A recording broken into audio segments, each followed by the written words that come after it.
Thanks for joining us today at Coastal and Progressive Rainbow Forum on Society Bites Radio. Today we will be speaking with Frank McAndrews, a spokesperson for the Biden campaign. And welcome, Mr. McAndrews. Great to have you today.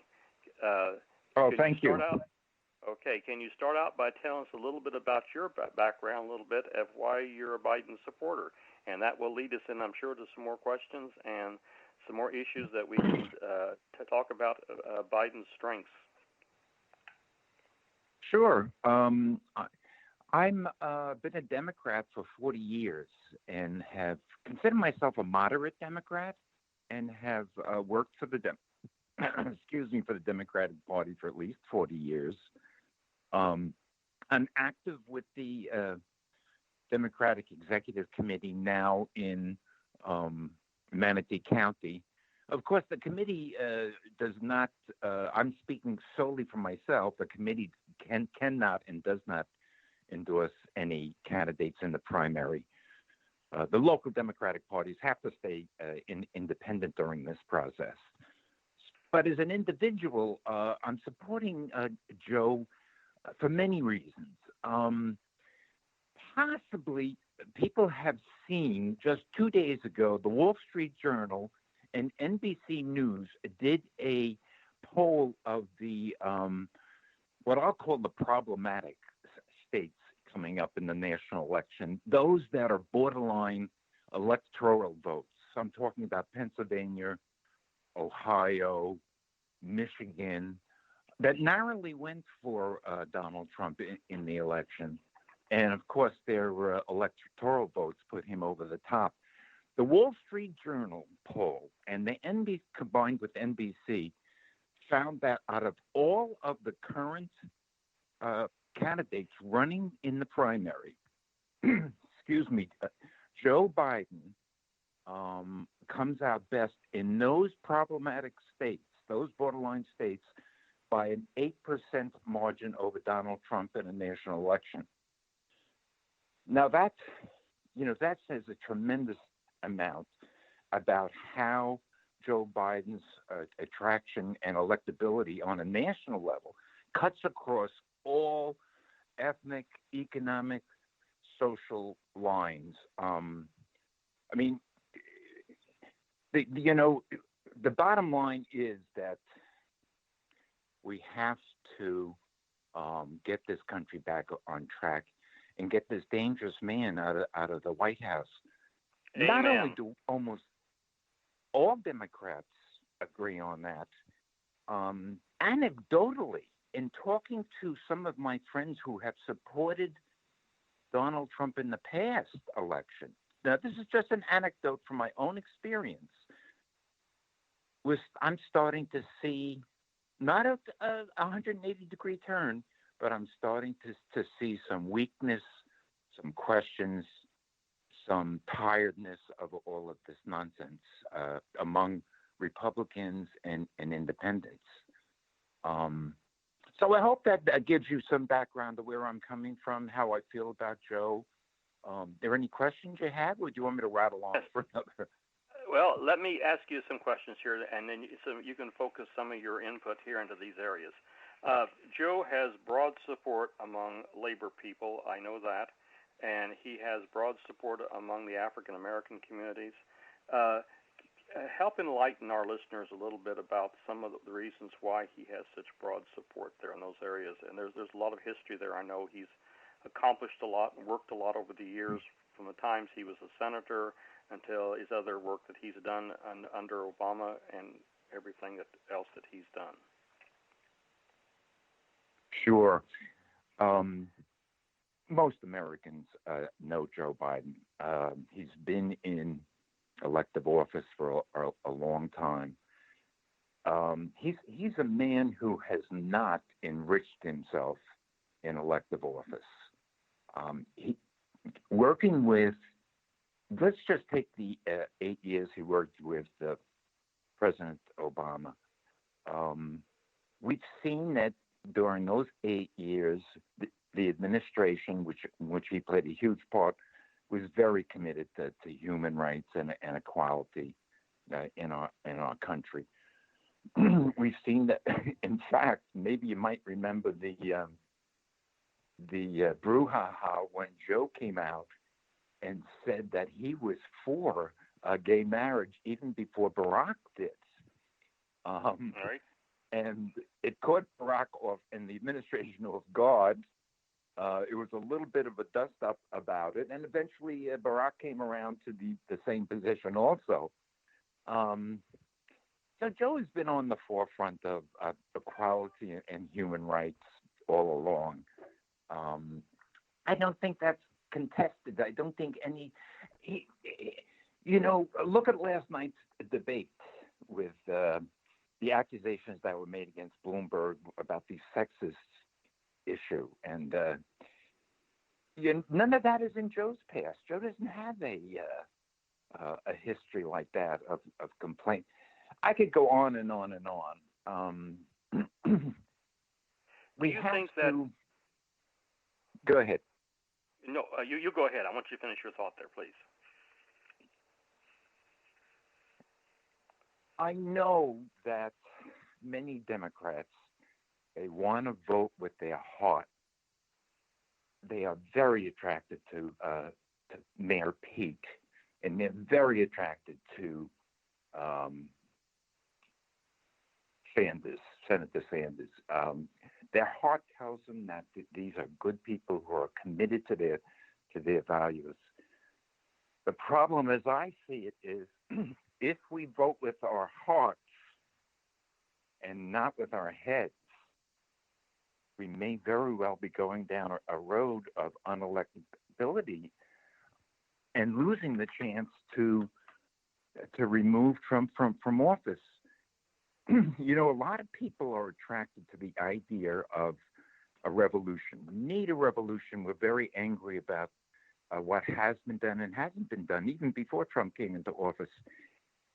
The problem is, if Trump wins, if we have a nominee who can't win in those critical states of Ohio and Pennsylvania and Michigan, Wisconsin, if we lose in those states, which I think Senator Sanders can't carry, then we're going to have 4 more years of a revolution. It's going to be called the Trump Revolution, with the continued deterioration of issues about climate change and fracking and petroleum being our major source. Exactly. We'll have a revolution. It will be the wrong kind of revolution. So I'm asking Democrats to vote with their head and not their heart. Believe me, I love Barry and Pete and their passion, but I am so committed. That's Go ahead. The issue. We've got so many people who are confused at this point on who to vote for and who to support, and they're searching for any way to get Trump out of office and to stop the madness that's happened to this country. And what amazes a lot of people is how our Republican friends cannot wake up and see the horror that he's putting on this country, and nationally and internationally as well. All the stuff. Every day it's something new, some new scandal, some new issue with one of his people, and some new insult he's hurled at people. He has absolutely disgraced the office of the president of this country. It is so sad and so not presidential, his behavior, and some of the people he's put in office and some of the crimes. It gets to a point, what possibly can he do next? That is revolting to the people of this country. And that brings me to the point of your electability issue. You've got a good point there. And if somebody is able to be able to beat Trump, they're going to have to be able to carry critical states that they've got to be able to run well in. And that's where the Democratic Party has got to figure this out and figure out who that can be nominated, who can win in November and help put this country back on the right path and where we're at right now.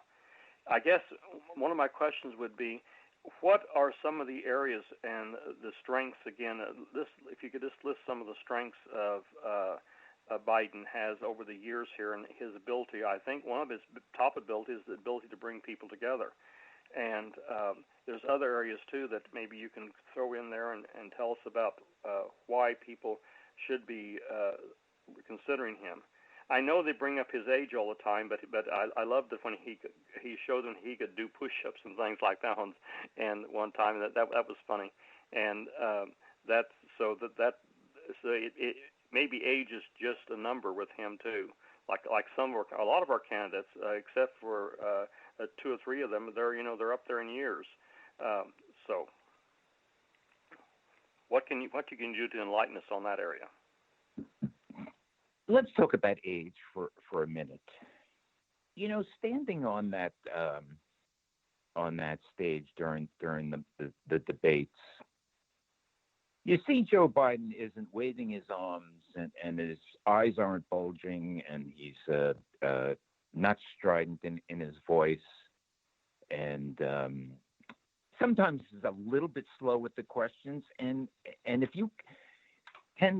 people compare him against the other louder and more energetic on the stage, certainly you're going to say he's got less energy.